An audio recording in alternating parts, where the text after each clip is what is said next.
Certo, primeiros anos, então vamos agora iniciar o conteúdo do terceiro bimestre.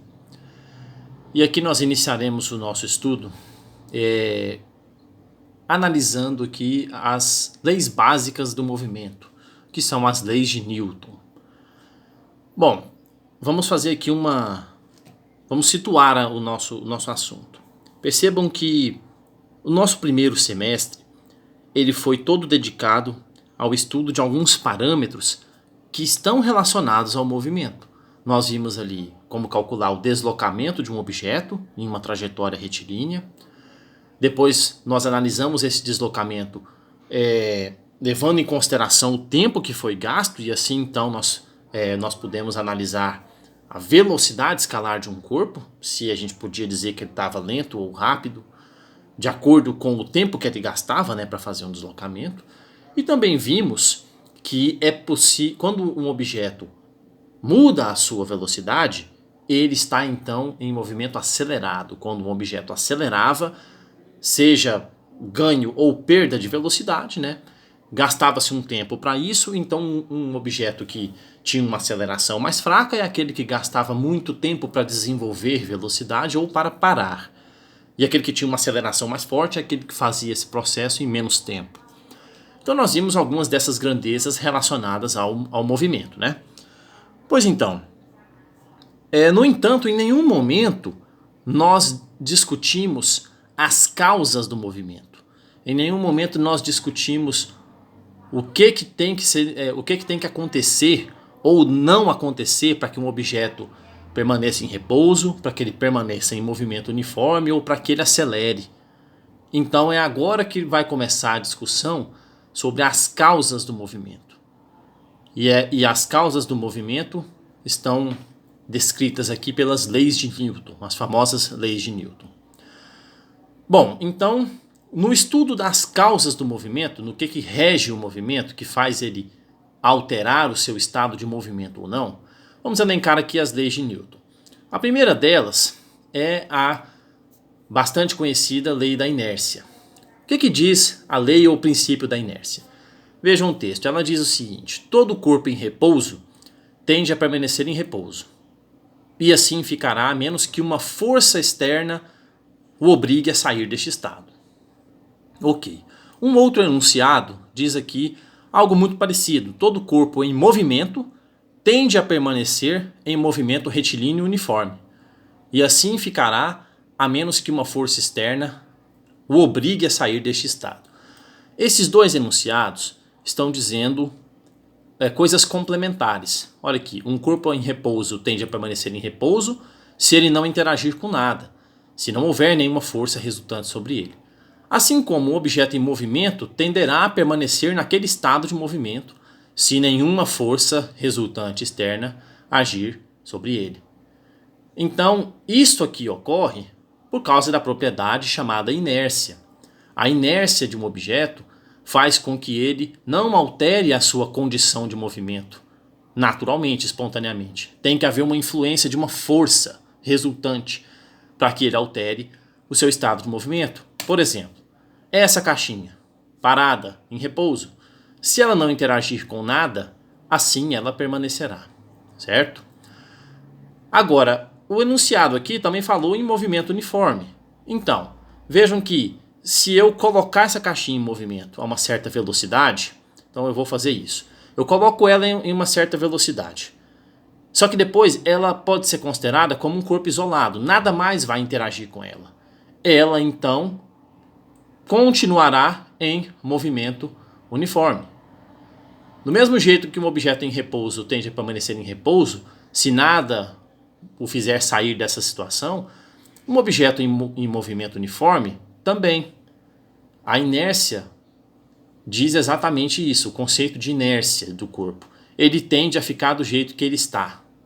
Se nada interagir, ele não altera. Se uma força não interagir com ele, uma força resultante, ele não altera o seu estado de movimento, certo? Ele tende sempre a permanecer do jeito que está. É este que é o conceito, a consequência do conceito de inércia, ok?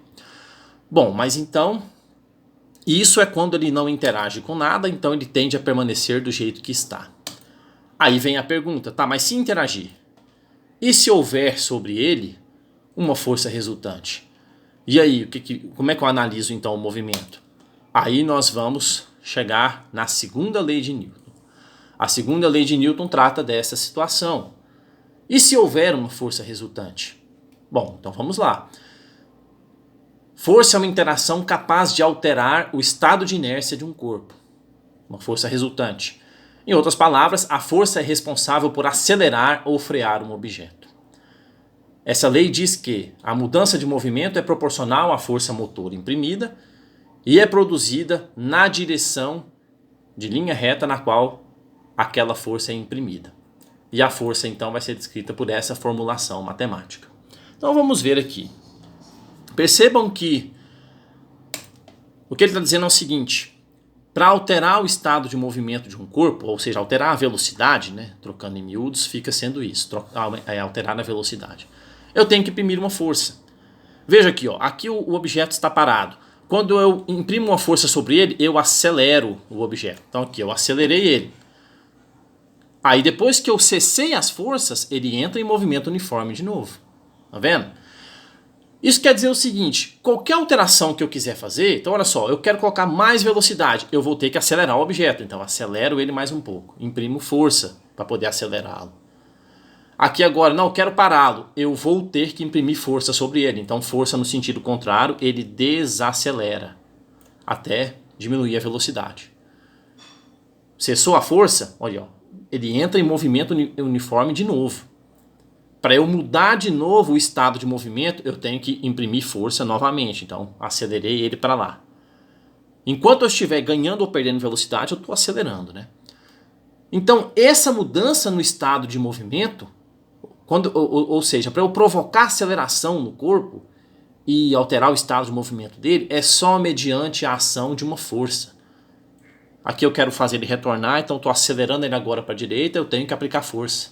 Porque só a força é o agente capaz de mudar o estado de movimento de um objeto. Se não tiver força, ele fica em movimento uniforme. Então é isso que diz a segunda lei de Newton. Para haver alteração no estado de movimento de um corpo, ele tem que sofrer a ação de uma força, certo? Uma força resultante.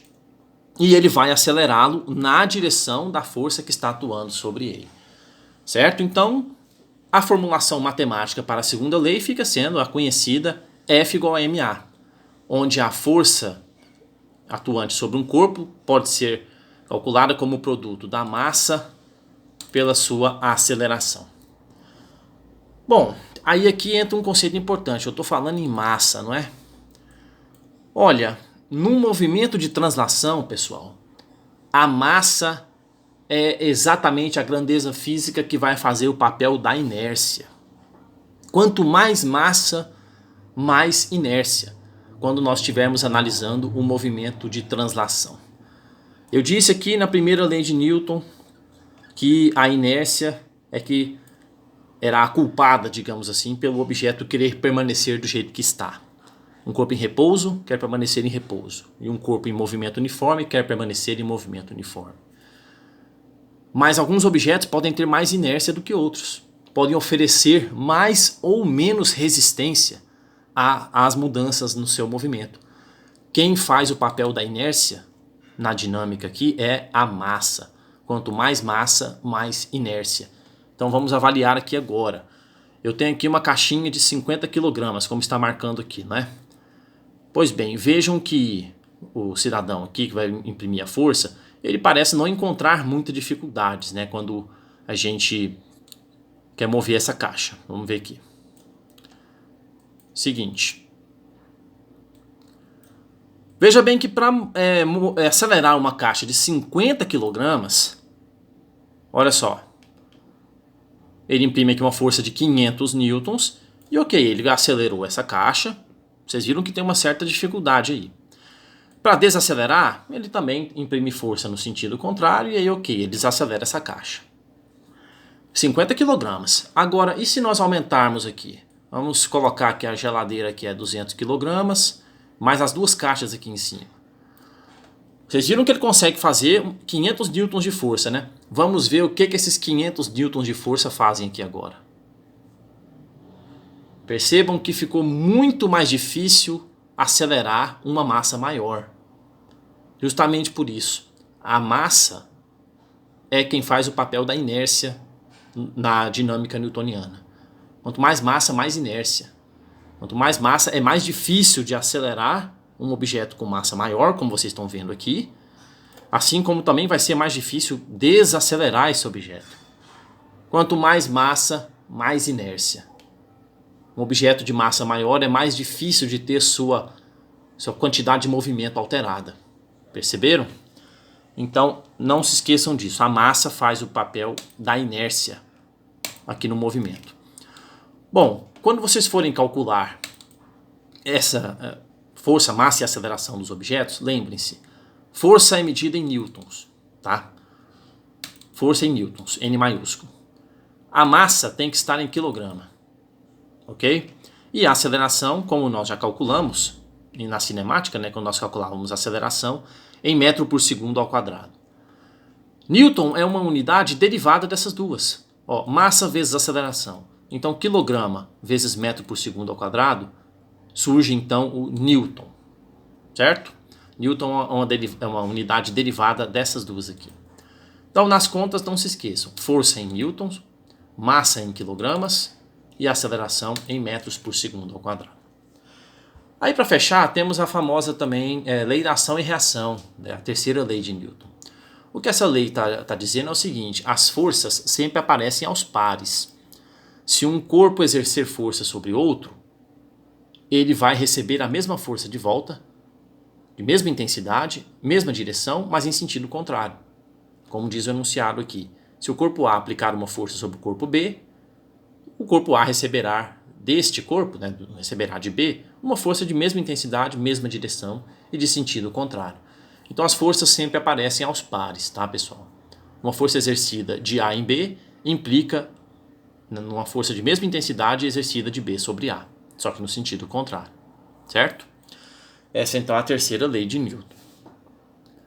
Agora, pessoal, a lista de vocês vai ter exercícios só para a gente aquecer mesmo, bem de leve, desse nível aqui, tá? Vocês vão aplicar essa equação da segunda lei de Newton, que relaciona força resultante, massa e aceleração. Então vejam aqui, ó. O objeto de 5 kg é submetido à ação de uma força resultante de 20 newtons. Qual será a aceleração desenvolvida por ele? Bom, vocês viram aqui no exemplo que, ó, quando eu tenho aqui uma certa massa que vai ser submetida a uma certa força, ela desenvolve uma certa aceleração característica, né, daquelas condições. Então aqui, por exemplo, eu posso ver que esse objeto está sofrendo uma certa aceleração. É isso que vocês vão calcular, tá? Através dessa fórmula. Se a força aqui foi 20 e a massa é 5, você isola a aceleração, passa dividindo aqui e encontra o valor da aceleração, certo? Se for um outro parâmetro, você substitui do mesmo jeito. Aqui, ó, qual a força resultante necessária para que um corpo de 20 kg seja submetido a uma aceleração de 4 metros por segundo ao quadrado? Substitui a massa, substitui a aceleração, e o produto da massa pela aceleração é a força. Tá? A maioria dos problemas vão ser desse tipo aqui, tá? Vou deixar até filmando aqui para vocês relerem. Só depois que eu vou colocar na lista alguns outros exercícios que é para buscar o conceito visto no semestre anterior, o conceito de aceleração. Vocês vão perceber que são problemas que você define a aceleração através lá do ΔV sobre ΔT, e aí você usa a aceleração encontrada nessa formulazinha, tá? Esses vão ser os problemas mais difíceis da lista. Então, qualquer coisa, me chamem aí e a gente tira dúvidas, certo? Então, falou!